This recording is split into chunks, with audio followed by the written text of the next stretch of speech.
And now my interview with President Trump. Mr. President, thank you so much for being here today. We really appreciate it. Thank you, Laura. I know you're heading to Pittsburgh tomorrow, and Rabbi Jeffrey Myers from the Tree of Life Synagogue said last night the following. I want to address for a moment some of our political leaders who are here. Ladies and gentlemen, it has to start with you as our leaders. My words are not intended as political fodder. Stop the words of hate. So given his words, what do you think your role tomorrow will be and should be? Well, I'm just going to pay my respects. I'm also going to the hospital to see the officers and some of the people that were so badly hurt. And I really look forward to going. I would have done it even sooner, but I didn't want to disrupt any more than they already had disruption. But I look forward to going to Pittsburgh tomorrow. You said over the weekend you might even tone up your rhetoric. The media today seized on it at Sarah Huckabee Sanders' press briefing. They're pointing fingers at you, saying, look, you could do more. You're the leader of the free world. What do you say to that? Well, you know, I did a rally, and I said, in fact, I was thinking about canceling it. I also did the young farmers, and it was great doing that. And then I had a rally afterwards. And then I said, you know, you make them too important if you start canceling. I remember Dick Grasso wanted to get the stock exchange opened as soon as possible. He did a great job. And other things. Once you start doing that, once you cancel, so you're doing a rally, and rallies are meant to be fun. Rallies are meant to be everything. And I said, tone it down. And then you saw the group saying, no, don't tone it down. Don't tone it down. So we had a great rally in Illinois for some great people.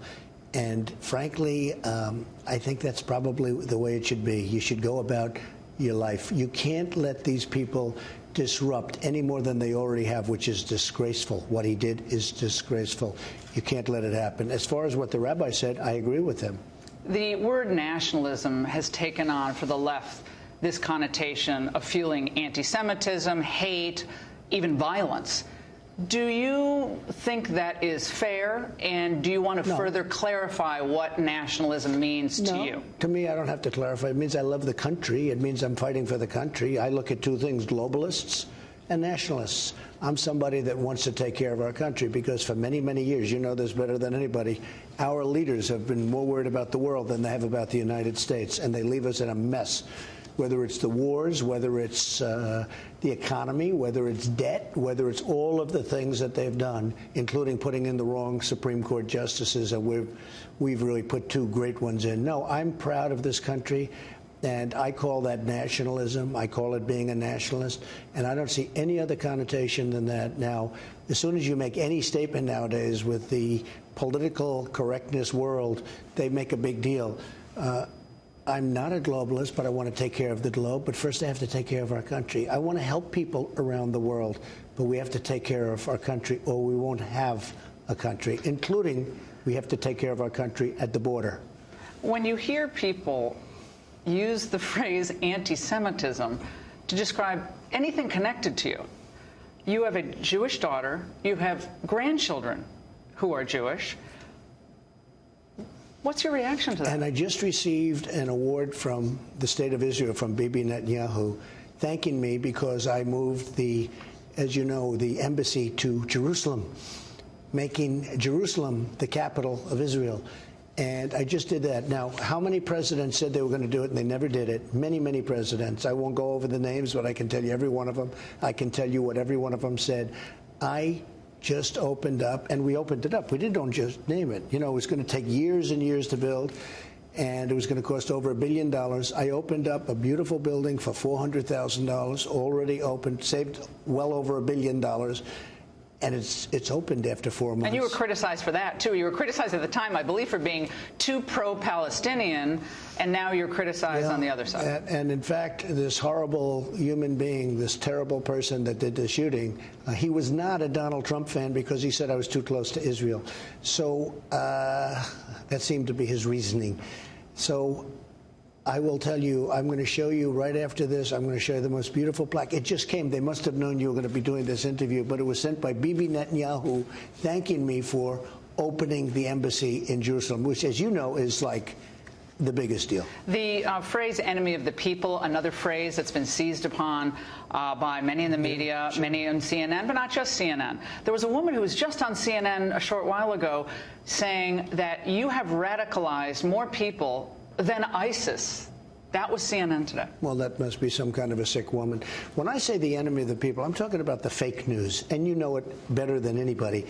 You have news out there that is so fake, and I can do the greatest thing ever, North Korea, as an example. We would have been going to war. Normal would have been going to war with North Korea. I think President Obama would have gone to war if he had an extra year, he would be in right now a war with North Korea. He told me it was by far, and I'm not knocking him for this, he said it's by far his biggest problem. Look at what we've done.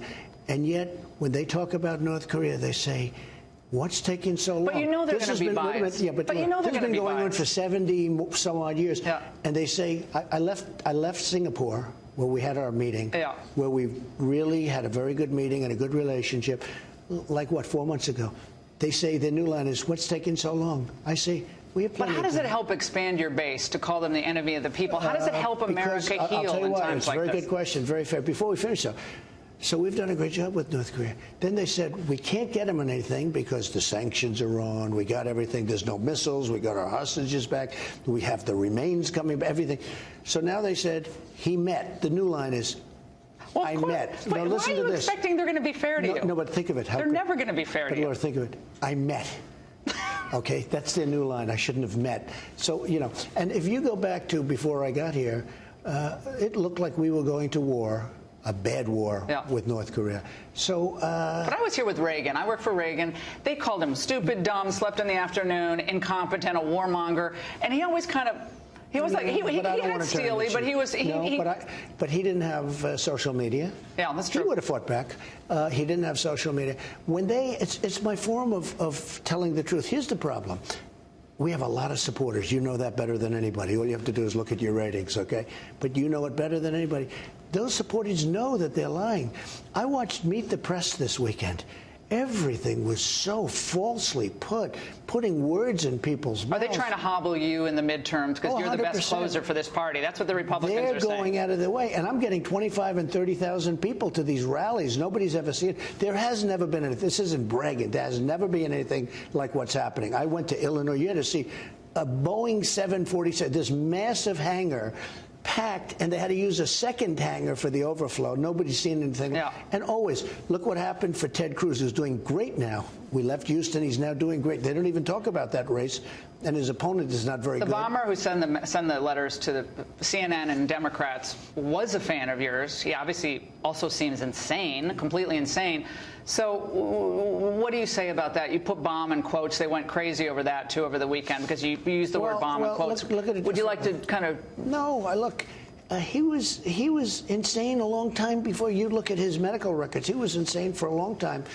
Bernie Sanders had a fan who shot a very good friend of ours, Steve Scalise, and other people. He was a total maniac. Nobody puts his name in the headline, Bernie Sanders in the headline with the maniac. In fact, Nancy Pelosi said, do not politicize this, back at the time. I was in the headline of the Washington Post, my name associated with this crazy bomber. Yeah. Trump bomber or something. But I was in the headline when they got him. They didn't say bomber found. They talked about Trump in the headline. Now, they didn't do that with Bernie Sanders when he had. They didn't do that with the Democrats when other people came out. They didn't do that with President Obama with the church, the horrible situation with the church. They didn't do that. They put my name in the headlines. It's when I say enemy of the people, I'm talking about the fake news, and it is fake. Which and the thing is, organizations? my people understand. One quick story. So a reporter for the Washington Post does a story that a place that I was doing, an arena, was empty. And he shows a picture. Not a very good crowd, Mr. Trump, something to that effect. And then it turned out that he took the picture 5 hours before the people started coming into the arena. The arena was packed, and there were thousands of people outside. They had to retract it. But this is the kind of dishonesty that we have.